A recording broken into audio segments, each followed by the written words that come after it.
America ने कुछ ऐसा कर दिया है जो पिछले 248 सालों में कभी नहीं हुआ। जी हां, अब अमेरिका में सिर्फ इंग्लिश चलने वाली है। प्रेसिडेंट डोनाल्ड ट्रंप ने एक ऐसा ऑर्डर साइन किया है जिसने लाखों लोगों की जिंदगी बदल दी है। अब सवाल यह है कि इस ऑर्डर से क्या भारतीयों को फायदा होगा या फिर भारतीयों को नुकसान होगा? क्या हिंदी, तेलुगु, तमिल बोलने वालों को अब कोई वैल्यू नहीं मिलेगी? और हाँ, ये भी जानेंगे कि अमेरिका में रहने वाले दूसरे देशों के लोग अब क्या करेंगे। नमस्कार, मेरा नाम है नेहा उपाध्याय और आप देख रहे हैं एनबीटी टेक एड।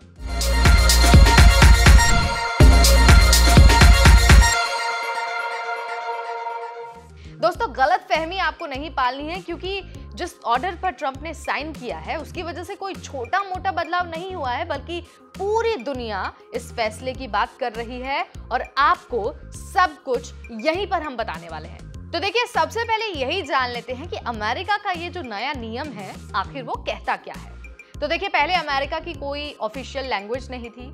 हाँ, अंग्रेजी हर जगह यूज जरूर होती थी, लेकिन इसे कानूनी दर्जा नहीं प्राप्त था। ट्रंप ने एक एग्जीक्यूटिव ऑर्डर साइन करके अब इसे ऑफिशियल लैंग्वेज बना दिया है। अब सरकारी एजेंसियां खुद तय करेंगी कि इंग्लिश के अलावा दूसरी भाषा में सर्विस देनी है या फिर नहीं देनी है। मतलब अब जो इंग्लिश नहीं जानता है उसकी दिक्कत थोड़ी सी बढ़ने वाली है। अब देखिए, यहाँ पर भारतीयों की मौज आने वाली है। मौज इसलिए आने वाली है क्योंकि इंडियंस के लिए ये एक तरह से बम्पर ऑफर साबित हो सकता है, क्योंकि जो हमारी इंग्लिश है यानी कि भारतीयों की इंग्लिश है वो बाकी इमिग्रेंट से बेहतर होती है। जॉब मार्केट और एडमिशन में हमारा जो एक तरह से दबदबा है, जो एक हमारी बेनिफिट है, वो बढ़ जाएगा। अब कंपनियां उन्हीं को तवज्जो देंगी जो बढ़िया इंग्लिश बोल सकते हैं।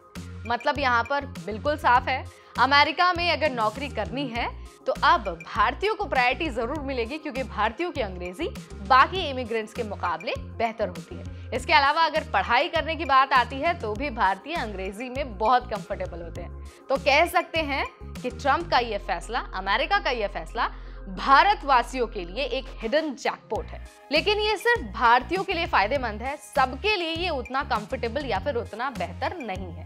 ठीक है, हर किसी के लिए ये फायदे का सौदा नहीं है। अब देखिए, जिनकी अंग्रेजी कमजोर है उन्हें अब सरकारी दफ्तरों में दिक्कत होने वाली है। पहले फेडरल एजेंसियां हर भाषा वालों को मदद देती थी, लेकिन अब ऐसा नहीं हो पाएगा। स्पेनिश, चाइनीज, अरबिक बोलने वालों की टेंशन हो सकता है कि बढ़ जाए। लेकिन भारतीय, हम तो देखिए पहले से ही अंग्रेजी के धुरंधर हैं।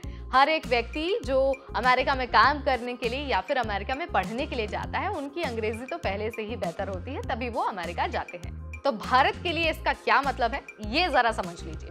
अब देखिए, अमेरिका को स्किल्ड वर्कर्स चाहिए और वो स्किल्ड वर्कर्स भारत देता है, और भारत में भी अंग्रेजी बोलने वाले लोग बहुत ज्यादा हैं। तो यानी कि अमेरिका में नौकरी के मामले में भारतीयों को अब ज्यादा प्रेफरेंस मिलने वाली है। अमेरिका की यूनिवर्सिटी में इंडियन स्टूडेंट्स को और फायदा मिलेगा, और साथ ही ग्लोबल लेवल पर भारत की पकड़ और भी ज्यादा मजबूत होने वाली है। मतलब इंडिया की पोजीशन और इंडिया का स्टैंडर्ड और ज्यादा स्ट्रांग होने वाला है।